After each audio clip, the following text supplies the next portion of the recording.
Welcome back everyone. तो कैसा हैं आप सब? आई होप आप सब अच्छे होंगे। चलिए हम लोग अपनी एनसीईआरटी पॉलिटी की जो सीरीज चला रहे हैं उसको आगे बढ़ाते हैं। आज हम लोग नगर प्रशासन के बारे में डिस्कस करेंगे। हमने गांव का प्रशासन कैसे चलता है ये देख लिया, स्थानीय स्वशासन क्या है, उसके लेवल्स क्या हैं, ये सब भी देख लिया। आज हम लोग देखेंगे कि जो नगर है ना, यानी कि जो शहर है, वहाँ पे जो प्रशासन है वो कैसे चलता है, कौन क्या काम करता है। ठीक है, तो चलिए स्टार्ट करते हैं। आपको समझ आ ही रहा होगा कि हम लोग एनसीईआरटी जो पॉलिटी है उसको डिस्कस कर रहे हैं। ये जो क्लासेस हैं ये सीटेट 2025 जो जुलाई में होना है उसको टारगेट करके बनाई जा रही हैं। लेकिन आप और भी अगर किसी एग्ज़ाम की प्रिपरेशन कर रहे हैं जहाँ पे एनसीईआरटी पॉलिटी से क्वेश्चंस बनते हैं तो आपको डेफिनेटली ये हेल्प करेंगी। तो चलिए स्टार्ट करते हैं। आज का अपना पहला क्वेश्चन लेंगे, उसके बाद फिर हम आपको इसी क्वेश्चन के माध्यम से बताएंगे क्या है ये जो नगर का प्रशासन है वो। ठीक है, चलिए हमारा जो पहला क्वेश्चन है उसको देखेंगे। कह रहे हैं कि सड़कों पर रोशनी की व्यवस्था, कूड़ा इकट्ठा करना और पानी की सुविधा उपलब्ध कराना और सड़कों व बाजारों की सफाई करने का जो काम है वो कौन करता है। ठीक है, यानी कि शहर में सड़क पर से कूड़ा हटाना, पानी जो है वो टाइम टू टाइम आता रहे, कूड़ा वगैरह कहीं इकट्ठा ना होने पाए, ये सारे जो काम है वो किन के द्वारा देखा जाता है ये आपको बताना है। ऑप्शंस देखें, एक व्यक्ति, तो एक व्यक्ति इतने बड़े शहर में कुछ कर ही नहीं सकता। दूसरा कह रहे हैं नगर निगम, और तीसरा है सरकार, और चौथा है इनमें से कोई नहीं। तो आपको लग सकता है कि सरकार होगा, तो हाँ बात सही है कि सरकार होगा, लेकिन सरकार का ही एक अंग है नगर निगम जो शहरों में ये सारे काम देखने के लिए उत्तरदायी होता है। तो उत्तर जो हो जाएगा वो हो जाएगा हमारा ऑप्शन बी वाला, यानी कि नगर निगम। ठीक है, तो चलिए आगे देख लेते हैं एक्सप्लेनेशन। हमने एक्सप्लेनेशन में सारे पॉइंट्स जो की पॉइंट्स हैं वो क्लियर मतलब कवर किए हुए हैं। देखिए आपको बताया जा रहा है कि जो नगर निगम है ना वो क्या है, तो वो एक स्थानीय सरकारी निकाय है। ठीक है, यानी कि जैसे हमने देखा था कि वो हमारा जो पंचायतें होती हैं वो गांव में स्थानीय निकाय या स्थानीय स्वशासन के लिए जिम्मेदार होती हैं, वैसे ही शहरों में आप देखेंगे कि जो नगर निगम है वो स्थानीय सरकारी निकाय है या स्थानीय स्वशासन का एक रूप है। ठीक है, कह रहे हैं कि ये जो है शहरों में बुनियादी सेवाएं प्रदान करने के लिए जिम्मेदार होते हैं। अब बुनियादी सेवाएं कौन सी हैं, मेरे ख्याल से आपको समझ आ रहा होगा। जैसे जो सड़कें हैं वो ठीक तरह से हैं या नहीं, वहाँ पे पता चला गड्ढे तो नहीं हो गए, सड़कों पे पानी तो नहीं भर जा रहा है, या फिर जो पानी है वो टाइम टू टाइम आ रहा है या नहीं, सीवरेज में कहीं लीकेज तो नहीं है, कचरा वगैरह एक जगह कहीं इकट्ठा तो नहीं हो गया है, पता चला कचरा इकट्ठा हो गया है, गली में मक्खियाँ भिनभिना रही हैं, इवन रोग तक फैल रहे हैं, तो ये सारे काम ना होने पाए, यानी कि ये इस तरह की समस्याएं ना उत्पन्न हो, इसका काम जो देखते हैं वो कौन देखते हैं, तो वो नगर निगम के द्वारा देखा जाता है। ठीक है, आगे देखिए कह रहे हैं कि जो नगर निगम है वो 3 लेवल्स पे काम करता है। जैसे हमने देखा था कि जो पंचायती राज है ना उसमें हमने देखा था कि 3 लेवल्स पे वो काम कर रहा था, गांव के स्तर पे, जिला के मतलब कि ब्लॉक के स्तर पे और गांव के स्तर पे। तो वैसे ही देखें कि जो नगर निगम है ना वह भी 3 लेवल्स पे काम करता है। कौन कौन सा लेवल्स है? पहला है वार्ड स्तर, दूसरा है नगर पालिका स्तर और तीसरा है राज्य स्तर। ठीक है, सबसे पहले आप वार्ड स्तर पे देखिए, तो जो वार्ड स्तर है वहां देखिए कि प्रत्येक शहर को वार्डों में विभाजित किया जाता है और प्रत्येक वार्ड का प्रतिनिधित्व एक पार्षद के द्वारा किया जाता है। ये क्वेश्चन अपने आप में इम्पोर्टेंट है। ठीक है, यानी कि पार्षद के बारे में आपसे पूछ सकते हैं कि पार्षद जो है वो किससे रिलेटेड है। तो याद रखिए कि जो हमारा शहर है वो कई वार्डों में डिवाइड किया जाता है और हर एक वार्ड का प्रतिनिधित्व एक पार्षद के द्वारा किया जाता है। आगे देखें कि जो पार्षद हैं वो स्थानीय मुद्दों के लिए जिम्मेदार होते हैं और नगर निगम को सलाह देते हैं। ठीक है, यानी कि जो नगर निगम है वो एक बड़ी संस्था है, उसको सलाह देने के लिए छोटी छोटी जो संस्थाएं हैं, पार्षद, महापौर, इस तरह की संस्थाएं बनाई जाती हैं। आगे देखें, दूसरा है हमारा नगर पालिका स्तर। ठीक है, तो जो नगर पालिका स्तर है उसके बारे में देखिए, ये नगर निगम का नेतृत्व एक महापौर के द्वारा किया जाता है। ठीक है, यानी कि जो नगर निगम है उसका नेतृत्व कौन करते हैं, तो महापौर के द्वारा किया जाता है। ये शहर के प्रमुख होते हैं। ठीक है, यानी कि जो महापौर हैं वो कौन होते हैं, तो वो शहर के प्रमुख होते हैं। महापौर नगर निगम के कार्यों के लिए जिम्मेदार होते हैं और शहर के विकास के लिए नीतियां बनाते हैं। ठीक है, तो ये पॉइंट्स आप याद रखिए। ये महापौर वाला क्वेश्चन उत्तर प्रदेश पीसीएस ने पूछा हुआ है। आगे देखिए, तीसरा है हमारा राज्य स्तर। ठीक, तो ये जो राज्य स्तर है इस पे देखें तो राज्य सरकार नगर निगमों को नियंत्रित करती है, उन्हें धन और सहायता प्रदान करती है। राज्य सरकार जो है वो नगर निगम के लिए कानून और नियम बनाने का भी काम करती है। ठीक है, यानी कि जो राज्य सरकार है उसके द्वारा जो नगर निगम है उनके लिए कानून क्या है, कैसे कानून काम करेंगे और जो मतलब कि नियम है वो बनाती है। आगे देखें, कह रहे हैं कि जो नगर निगम है वो शहर के निवासियों के जीवन में एक महत्वपूर्ण इम्पोर्टेंट रोल प्ले करते हैं। ये सुनिश्चित करते हैं कि शहर स्वच्छ और सुरक्षित रहे और निवासियों को बुनियादी जो सेवाएं हैं वो प्राप्त होते रहे। ठीक है, चलिए अगला क्वेश्चन हम लोग देखेंगे। ये पॉइंट्स आप याद रख लीजिएगा, आपको पीडीएफ हमारे टेलीग्राम चैनल में मिल जाएगी जिसका लिंक आपको डिस्क्रिप्शन बॉक्स में दिया है, वहां से जाकर के आप इसको डाउनलोड कर लीजिए। आगे हम लोग देखेंगे अपना अगला क्वेश्चन। जो हमारा अगला क्वेश्चन है, कह रहे हैं कि निम्नलिखित में से कौन सा कार्य नगर निगम के द्वारा नहीं किया जाता। चलिए ऑप्शंस देखिए। कह रहे हैं कि शहर में दवाखाने और अस्पताल चलाना, दूसरा कह रहे हैं कि बाग बगीचों का रखरखाव करना, तीसरा कह रहे हैं शहर में स्कूल चलाना, या फिर छोटे कस्बों में नगर पालिका चलाना। तो आंसर तो हालांकि आपको दिख ही रहा है, तो उत्तर जो है डी वाला हो जाएगा। ठीक है, यानी कि जो नगर निगम है इनके द्वारा कौन सा कार्य नहीं किया जाता, तो छोटे कस्बों में जो नगर पालिका चलाने का काम है वो नगर निगम के द्वारा नहीं किया जाता। क्यों नहीं किया जाता? क्योंकि आप देखें जो छोटे कस्बे होते हैं ना वहाँ पे नगर पालिका होती है, जो नगर निगम है वो बड़े शहरों में काम करते हैं। ठीक है, तो जो नगर निगम है वो बड़े शहरों में काम करते हैं और जो छोटे शहर हैं वहाँ पे नगर पालिका होती है। अगर आप नगर निगम और नगर पालिका के बारे में बहुत अच्छे से डिटेल में जानना चाहते हैं तो नई वाली जो एनसीईआरटी है ना, न्यू एनसीईआरटी, हमने न्यू एनसीईआरटी पॉलिटी कवर कराई है, उसमें हमने इसको बहुत अच्छे से समझाया हुआ है। इवन नई वाली एनसीईआरटी में ये ज़्यादा अच्छे से बताया भी गया है, पुरानी एनसीईआरटी में इसके बारे में बहुत मतलब लिमिटेड नॉलेज ही दिया गया है। तो आप लोग वहाँ से जाकर के जो हमारी नई एनसीईआरटी है वहाँ से इसको कंप्लीट कर सकते हैं, आपको एक एक पॉइंट अच्छे से समझ आ जाएगा। ठीक है, उसका जो लिंक है ना उस वीडियो का वो भी हम अपने इसे डिस्क्रिप्शन बॉक्स में ऐड कर देंगे। चलिए अगला क्वेश्चन देखते हैं हम लोग। तीसरा जो क्वेश्चन है, कह रहे हैं कि निम्नलिखित में से कौन सा कथन छवि में दिए गए पाठ के आधार पर मतलब सत्य है। तो ये छवि कहाँ से आ गया, ये इसका दिमाग खराब है।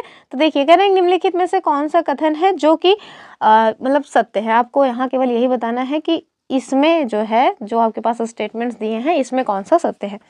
चलिए पहला ऑप्शन देखिए, हालांकि उत्तर आपको पहले ही दिख जाता है तो इसको आपको नहीं देखना छवि वगैरह।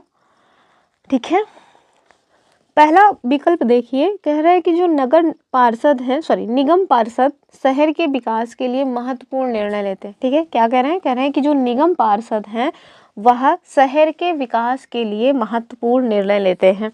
दूसरा क्या करें, कह रहे हैं कि शहर के विकास के निर्णय लेने में निगम पार्षद की कोई भूमिका नहीं होती, तो ये तो वैसे ही गलत है। तीसरा कह रहे हैं कि अस्पताल और पार्क का निर्माण केवल सरकारी अधिकारियों द्वारा किया जाता है, तो कब से ये इतने पावरफुल हो गए, बिल्कुल नहीं होगा। कह रहे हैं कि शहर के विकास के लिए निर्णय लेने में नागरिकों की भागीदारी सबसे महत्वपूर्ण होती है। अच्छा, लेकिन आप देखें कि इसका जो उत्तर है वो ए वाला हो जाएगा। निगम पार्षद शहर के विकास के लिए महत्वपूर्ण निर्णय लेने का काम करते हैं, तो ऑप्शन ए जो है ना वो सही हो जाएगा। चलिए इसको हम लोग डिटेल में देखेंगे आगे। अभी हम लोग अगला क्वेश्चन देख रहे हैं। अभी हमने बुक में जो भी इंपॉर्टेंट पॉइंट्स हैं ना सब मैंने स्क्रीनशॉट लेकर के रखा हुआ है यहाँ पे, अभी हम वहाँ से देख लेंगे ताकि कोई भी पॉइंट आपसे मिस ना होने पाए। लेकिन जैसा कि मैंने बताया कि बहुत अच्छी नॉलेज जो है यानी कि बहुत डिटेल में चीज़ें पुरानी वाली एनसीईआरटी में नहीं दी गई हैं, नई वाली जो एनसीईआरटी है वहाँ पे बहुत अच्छे से बताया गया है। चैप्टर का नाम है नगर पंचायत। ठीक है, चलिए अगला क्वेश्चन देखेंगे। क्वेश्चन नंबर 4 कह रहे हैं कि नगर निगम में पार्षदों और आयुक्तों की भूमिकाओं के संबंध में कौन सा स्टेटमेंट सही है। ऑप्शंस देखिए, पहला ऑप्शन है कि पार्षद सरकार द्वारा नियुक्त किए जाते हैं जबकि आयुक्त निर्वाचित होते हैं। ये वाला क्वेश्चन बहुत इंपॉर्टेंट है, इसको बहुत ध्यान से देखिए। दूसरा कह रहे हैं कि जो पार्षद है ना वो शहर के विशिष्ट मुद्दों पर निर्णय लेते हैं जबकि जो आयुक्त हैं उन निर्णयों को लागू करते हैं। तीसरा है कि पार्षद और आयुक्त दोनों मिलकर नगर निगम के सभी प्रशासनिक कार्यों का संचालन करते हैं। चौथा ऑप्शन है कि पार्षद केवल अपने वार्ड के मुद्दों पर निर्णय लेते हैं जबकि जो आयुक्त है ना वो पूरे शहर के लिए नीतियां बनाते हैं। हमें बताना क्या है, हमें बताना है कौन सा स्टेटमेंट सही है। तो इसका जो उत्तर हो जाएगा वो बी वाला हो जाएगा कि जो पार्षद है ना वो शहर के विशिष्ट मुद्दों पर निर्णय लेते हैं, जबकि जो आयुक्त होते हैं वो उन निर्णयों को लागू कराने का काम करते हैं। यानी कि शहर में जो भी कामकाज होने हैं, जो भी मुद्दे हैं, उन पे निर्णय कौन लेंगे, तो पार्षद के द्वारा लिया जाएगा। और जो भी निर्णय ले लिया गया है उन निर्णयों को लागू कराने का जो काम है वो आयुक्त के द्वारा किया जाता है। चलिए इसको और डिटेल में जानते हैं। तो ये देखिए एनसीईआरटी से ही हमने इसको लिया हुआ है। देखिए यहाँ पे आपको बताया गया है कि जो हमारे शहर होते हैं ना उन्हें अलग अलग वार्डों में बांटा जाता है, ठीक है। और हर वार्ड से एक पार्षद का चुनाव होता है, ठीक है। तो ये जो पार्षद हैं ये कहाँ से आ रहे हैं, तो पार्षद चुन करके आ रहे हैं प्रत्येक वार्ड से, मतलब कि जो हर वार्ड होते हैं यानी कि प्रत्येक वार्ड होते हैं उनसे एक पार्षद का चुनाव किया जाता है। कह रहे हैं कि नगर निगम के कुछ निर्णय ऐसे होते हैं जो सारे शहर को प्रभावित करते हैं, ठीक है। यानी कि नगर निगम के द्वारा कुछ ऐसे भी निर्णय लिए जाते हैं जो ना केवल एक वार्ड को बल्कि पूरे के पूरे शहर को ही प्रभावित करते हैं। कह रहे हैं कि ऐसे जटिल निर्णय पार्षदों के समूह द्वारा लिया जाता है, ठीक है। यानी कि जो इस तरह के जटिल निर्णय होते हैं जिनसे पूरा का पूरा शहर ही प्रभावित होगा, उसको उससे रिलेटेड जो भी निर्णय लेने हैं वो पार्षदों के एक समूह यानी कि कई सारे पार्षदों का समूह होता है, उस समूह के द्वारा ये लिया जाता है। यानी कि एक पार्षद पूरे शहर के बारे में निर्णय नहीं ले सकता। आप वैसे भी सोचें, एक शहर को कई वार्डों में बांटा गया है, तो और जो पार्षद हैं वो एक वार्ड के जो है होते हैं हेड, तो वो कैसे पूरे शहर के लिए कोई फैसला ले सकते हैं। तो इस वजह से आप देखें कि अगर ऐसा कोई मुद्दा है, ऐसा कोई निर्णय लेना है जो पूरे शहर को ही प्रभावित करेगा, तो वो किसी एक पार्षद के द्वारा नहीं बल्कि पार्षदों के समूह के द्वारा उस तरह का निर्णय लिया जाता है। आगे देखें, कह रहे हैं कि कुछ पार्षद मिलकर के समितियां बनाते हैं जो विभिन्न मुद्दों पर विचार विमर्श करके निर्णय लेती है, ठीक है। यानी कि कुछ पार्षद हैं जो मिलकर के एक समिति का निर्माण करते हैं, वो जो समिति है वो विचार विमर्श करती है मुद्दों पर, ठीक है। आगे कह रहे हैं कि अगर आप एक एग्जाम्पल लीजिए, जैसे एग्जाम्पल में दिया हुआ है कि एक बस स्टैंड को बेहतर बनाना है या फिर किसी भीड़ भाड़ वाले बाजार का कचरा ज़्यादा नियमित रूप से साफ करना है, या फिर शहर के मुख्य नाले की सफाई करनी है, तो आप देखें कि पार्षदों की समितियां जो हैं वही पानी, कचरा जमा करने और सड़कों पर रोशनी आदि की व्यवस्था करती, ठीक है। तो अगर इस तरह से कोई बड़ा बड़ा मुद्दा है जो पूरे के पूरे शहर को ही प्रभावित करेगा, तो उससे संबंधित जो भी व्यवस्था है वो कौन करेगा, तो पार्षदों की जो समितियां हैं उनके द्वारा किया जाएगा, ठीक है। आगे देख लेते हैं हम लोग अपना अगला पॉइंट। आगे आपसे बता रहे हैं कि व्यवस्था करती हैं। यहाँ देखिए लगता है मुझे मतलब कुछ कट गया है, हालांकि अब जैसे आगे आपसे बता रहे हैं कि जैसे सपोज दैट शहर का कोई स्थान है जहाँ पे जो मतलब बिजली का तार है वो लटक रहा है, ठीक है। यानी कि पता चला कि जो तार वगैरह हैं वो खंभे से नीचे लटक रहे हैं, तो उस तरह की जो व्यवस्था है वहाँ से रिलेटेड अगर कोई बात है तो कौन उसको देखने के लिए जिम्मेदार होगा। तो कह रहे हैं कि अगर आप देखें कि बिजली के जो खतरनाक तार हैं वो शहर में किसी पॉइंट पे लटक रहे हैं या लटक कर नीचे आ जाएं, तो जो स्थानीय पार्षद होते हैं वह बिजली विभाग के अधिकारियों से बात करने में मदद करते हैं, ठीक है। तो जो वहाँ के स्थानीय पार्षद होंगे वो बिजली विभाग के अधिकारियों से लोग बात कर सके उसके लिए वो हेल्प करते हैं। आगे देखें, कह रहे हैं कि जहां पार्षदों की समितियां और पार्षद विभिन्न मुद्दों पर निर्णय लेने का काम करते हैं, वहीं उन्हें लागू करने का काम आयुक्त यानी कि कमिश्नर और प्रशासनिक कर्मचारी करते हैं, ठीक है। तो यहाँ हमने देखा कि जो पार्षदों की समितियां और पार्षद हैं वो मुद्दों पर यानी कि कोई एक मुद्दा है उस पर निर्णय लेने का काम करते हैं, जबकि उस निर्णय को लागू कराने का जो काम है वो आयुक्त या फिर कमिश्नर या प्रशासनिक जो कर्मचारी हैं उनके द्वारा किया जाता है, ठीक है। यानी कि जो पार्षद हैं वो उन मुद्दों पर जो निर्णय लिया गया है उनको लागू करवाने का काम नहीं करते हैं। लागू करवाने का जो काम है वो प्रशासनिक अधिकारियों के द्वारा किया जाता है। आगे देखें कि आयुक्त और प्रशासनिक कर्मचारियों की सरकार द्वारा नियुक्ति होती है, ठीक है। यानी कि ये जो आयुक्त और प्रशासनिक यानी कमिश्नर और प्रशासनिक कर्मचारी हैं इनकी नियुक्ति सरकार के द्वारा की जाती है, एक प्रशासनिक पद होते हैं, जबकि जो पार्षद हैं वो जनता के द्वारा निर्वाचित होते हैं, ठीक है। तो ये पॉइंट्स आप याद रखिए। ये वाला क्वेश्चन, यही वाला क्वेश्चन जो है ना वो पूछा गया था Uttar Pradesh PCS prelims exam में। तो आप इसको फिर से देख लीजिए कि जो पार्षद हैं वो जनता के द्वारा चुने जाते हैं, जबकि जो आयुक्त यानी कि कमिश्नर होते हैं वो सरकार के द्वारा नियुक्त किए जाते हैं। तो एक तरह से समझें कि ये लोग सरकारी जॉब कर रहे होते हैं। चलिए अगला पॉइंट हम लोग देखेंगे। अगले पॉइंट में आपको ये देखना है, ये दरअसल एक कहानी दी हुई थी ना, बच्चे खेल रहे होते हैं, खेलते खेलते अचानक से उनकी जो बॉल होती है ना वो स्ट्रीट लाइट पे लग जाती है और स्ट्रीट लाइट जो थी वो टूट जाती है। तो बच्चे भागते हुए एक मौसी हैं उनके पास जाते हैं और उन्हीं से सवाल जवाब करते रहते हैं। वही मौसी ही ये सारी चीज़ें बताती हैं नगर निगम के बारे में। तो वही यहाँ पर बताया गया है कि उन्होंने बताया कि, लेकिन वो हमारे काम का तो है नहीं कहानी। हमें तो जो इम्पोर्टेंट पॉइंट्स हैं, जो हमारे एग्जाम के पॉइंट ऑफ व्यू से इम्पोर्टेंट है, हम लोग वो डिस्कस कर रहे हैं। तो आप देखें आगे आपको बताया गया है कि सारे वार्डों के जो पार्षद हैं ना वो एक जगह मिलते हैं और सबकी सम्मिलित राय से एक बजट बनाया जाता है। उसी बजट के अनुसार जो पैसा होता है वो खर्च किया जाता है। ठीक है, ये भी आप याद रखें। आगे देखें, कह रहे हैं कि जो पार्षद है वो यह प्रयास करते हैं कि उनके वार्ड की विशिष्ट जरूरतें परिषद के सामने रखी जा सके। फिर ये निर्णय प्रशासनिक कर्मचारियों द्वारा क्रियान्वित किए जाते हैं। ठीक है, अब जहाँ भी मैंने बताया ना कि जो पार्षद हैं उनके द्वारा निर्णय लिया जाता है, जबकि उस निर्णय को लागू कराने का जो काम है वो कमिश्नर के द्वारा या प्रशासनिक जो अधिकारी हैं उनके द्वारा किया जाता है। तो वही पॉइंट्स यहाँ पे बताए गए हैं कि जब निर्णय उन लोगों के द्वारा ले लिया जाएगा तो उसको लागू कराने का जो काम है वो प्रशासनिक कर्मचारियों के द्वारा किया जाएगा। और अगर अभी तक आप वीडियो में बने हैं तो प्लीज़ वीडियो को लाइक कर लें, चैनल को सब्सक्राइब कर दें और जो हमारी एनसीईआरटी हिस्ट्री वाली सीरीज़ है उसको ज़रूर पूरा देख लें। हमने उसमें 34 वीडियोज़ में पूरी की पूरी हिस्ट्री कवर कराई है। एग्ज़ाम के पॉइंट ऑफ व्यू से जो भी इंपॉर्टेंट पॉइंट्स हैं वो सब हमने कवर किया है। शायद ही आपसे कोई क्वेश्चन उसमें मिस होने पाए।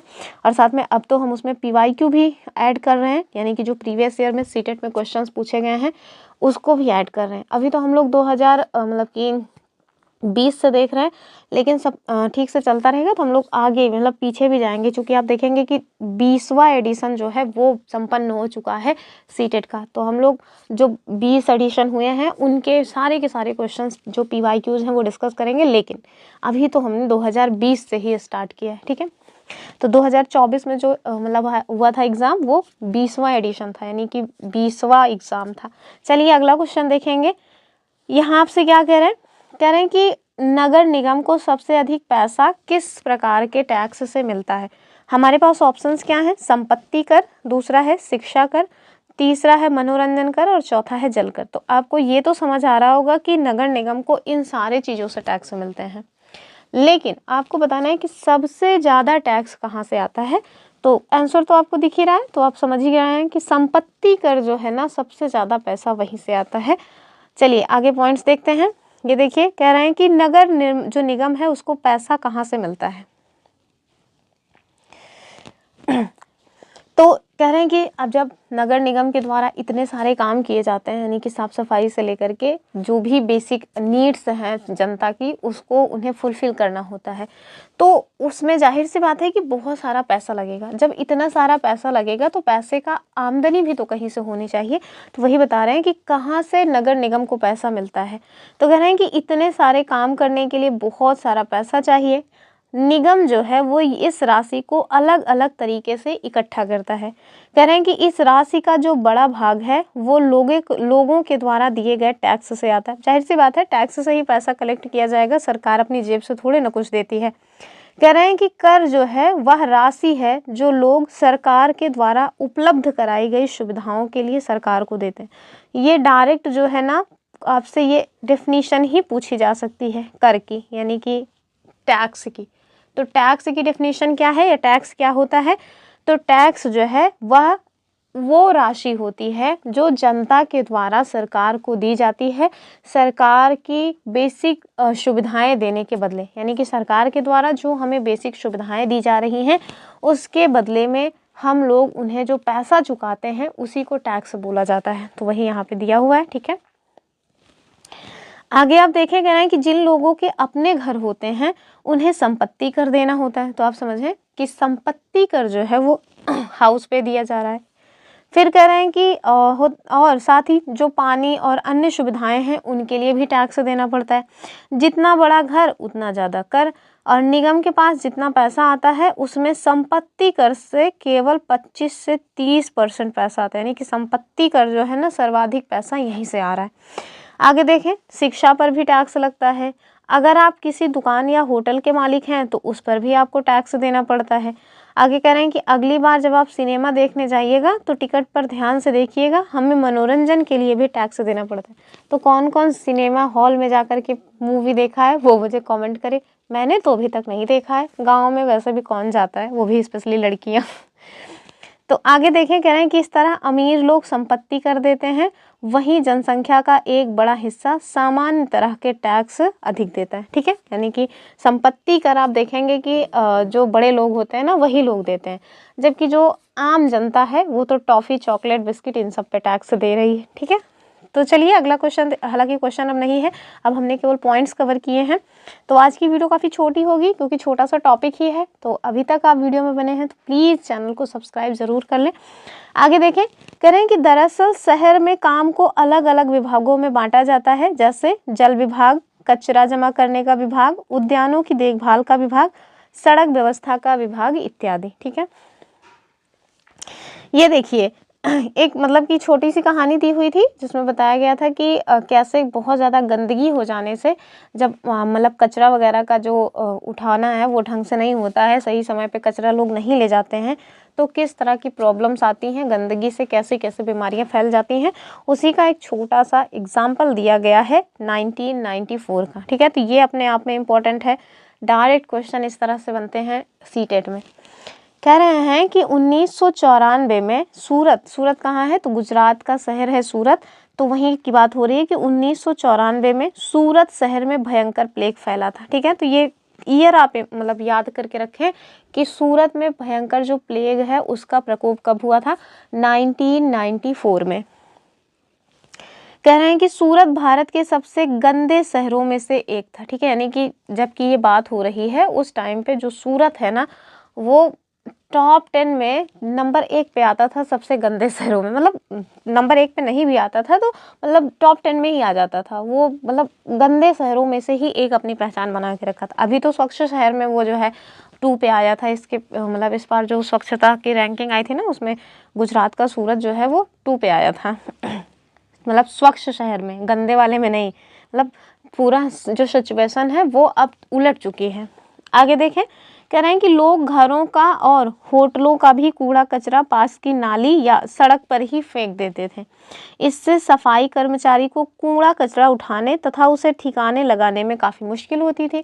तो आप देखें कि अगर गलियों में गंदगी फैली हुई है ना तो उसमें केवल और केवल जो मतलब कचरा उठाने वाले लोग हैं उनकी गलती नहीं है, जो लोग उस गली में मतलब रह रहे हैं ना वो लोग खुद ही जिम्मेदारी नहीं उठाते हैं, वो लोग खुद ही गंदगी फैलाए रहते हैं।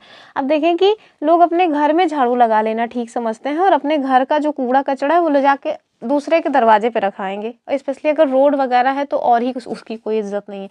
जबकि रोड वगैरह अगर साफ नहीं रहेगी तो जो भी बीमारियां आएंगी ना वो आपके उस स्वच्छ घर में बहुत जल्दी प्रवेश कर जाएंगी। क्यों? क्योंकि आप उसी घर के भीतर तो रहेंगे नहीं, जाहिर सी बात है आप बाहर तो निकलेंगे ही, तो उसका जो प्रकोप है, उस बीमारी का जो प्रकोप है उससे आप कैसे बचेंगे। तो हमें अपने आसपास हमारी जो सड़कें हैं, जो हमारा गली मोहल्ला है, उन सबको भी साफ रखने का प्रयास करना चाहिए। केवल अपने ही रूम में झाड़ू लगाने से चीज़ें नहीं बेहतर होती हैं। आगे कह रहे हैं कि ऊपर से नगर निगम अपना काम नियमित रूप से नहीं कर रही थी, जिससे स्थिति और भी बदतर हो गई थी। ठीक है, यानी कि वो वाली बात हो गई ना कि एक तो करेला दूजे नीम चढ़ा, अर्थात पहले तो लोग खुद ही गंदगी इतना मचा के रखे थे और ऊपर से जो नगर निगम वाले थे ना वो भी अपना काम ठीक से नहीं कर रहे थे, तो जाहिर सी बात है कि बीमारी तो फैलनी ही है। आगे देखें, कह रहे हैं कि जो प्लेग है ना वो हवा के जरिए फैलता है। आप मुझे कमेंट करके बता सकते हैं कि प्लेग को और भी एक नाम से जाना जाता है। मेरे ख्याल से आपको नहीं पता होगा तो आप कमेंट करिएगा गूगल में, या फिर यही कहिएगा नहीं पता है तो हम कमेंट कर देंगे खुद ही। और ये भी बताइएगा कि ये वायरल डिजीज़ है या बैक्टीरियल डिजीज़ है, और किसके काटने से या किस जानवर से ये फैलता है। चलिए, तो कह रहे हैं कि जो प्लेग है ना वो हवा के जरिए फैलता है। जिन लोगों को प्लेग हो जाए उन्हें दूसरों से अलग रहना पड़ता है। सूरत में उस साल बहुत से लोगों ने अपनी जान गंवाई, करीब 3 लाख से अधिक लोगों को शहर छोड़ना पड़ गया। ठीक है। अब प्लेग के डर ने यह अनिवार्य कर दिया कि नगर निगम मुस्तैदी से यानी कि अलर्ट होके काम करे। कह रहे हैं कि सारे शहर की अच्छी तरह से सफाई हुई। आज की तारीख में चंडीगढ़ के बाद भारत के सबसे साफ शहरों में दूसरा स्थान सूरत का है। ठीक है। तो ये पुराना आंकड़ा है। अभी वर्तमान में आप देखेंगे कि जो इंदौर है ना मध्य प्रदेश का, वो सबसे स्वच्छ शहर है। ठीक है। तो कई सालों से वो लगातार स्वच्छ शहर के रूप में अपना जो नाम है वो काबिज किए हुए है। हालांकि सूरत जो है वो पिछली बार की रैंकिंग में 2nd पोजीशन पे आया हुआ था। ठीक है। तो ये पॉइंट्स आप याद रख सकते हैं। आप मुझे कमेंट जरूर करके बताइएगा कि जो प्लेग है उसे अन्य किस नाम से जाना जाता है और किससे फैलता है, वायरल डिजीज है या फिर बैक्टीरियल डिजीज है। और 1994 में सूरत में फैला था, ये पॉइंट आपको याद रखना है। तो यही सारे कुछ पॉइंट्स थे, बहुत ज़्यादा पॉइंट्स नहीं थे आज के चैप्टर में। आई होप आपको चैप्टर समझ आया होगा। अगर आप बहुत अच्छे से मतलब एक एक पॉइंट नगर पालिका के बारे में जानना चाहते हैं तो इसके लिए आप हमारा नया NCERT वाला जो वीडियो है उसको ज़रूर देखें, वो आपको लिंक डिस्क्रिप्शन में मिल जाएगी। और NCERT जो हिस्ट्री है उसको तो ज़रूर देख लें, उसको हम रोज़ रोज़ कहते हैं कि उसको ज़रूर देखिए, उससे आपको बहुत मदद मिलने वाली है। और जो PYQ सीरीज़ है हिस्ट्री वाली उसको भी देखिए। चैनल को सब्सक्राइब करके रखें। फिर मिलेंगे अपनी अगली वीडियो में, तब तक के लिए जय हिंद।